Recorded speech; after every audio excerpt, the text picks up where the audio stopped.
Girls will be here any minute, and I just have one last thing to get ready. Langoustines is what I normally use for this dish, but I've got big shrimp. They have little legs that you need to take off. You just tear them off like that.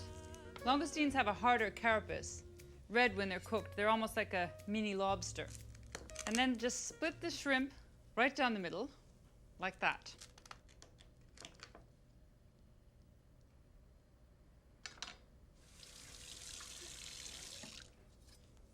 Now garlic, you can add as much as you like. I'm going to add 3 garlic cloves. If they're small, if they were huge, I'd add 2. And lastly,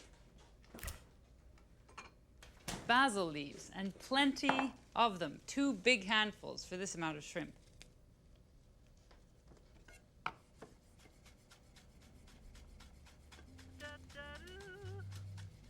So throw on the threads. And then you need quite a lot of olive oil, like 1/4 cup anyway.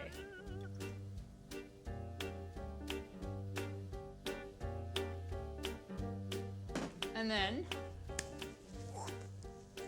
dive in. Just get them all coated, each piece with some garlic and basil and lots of oil. Slide around in the oil, get some garlicky flavor, and then I'll spread them on a baking sheet, a little salt and pepper, and whoop, in the oven just 5 minutes.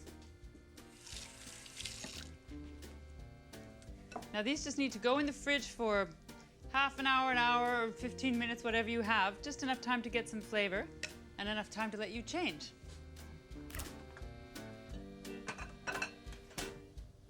Little basil strewn through, and they're just perfectly cooked. They really just need 5 minutes.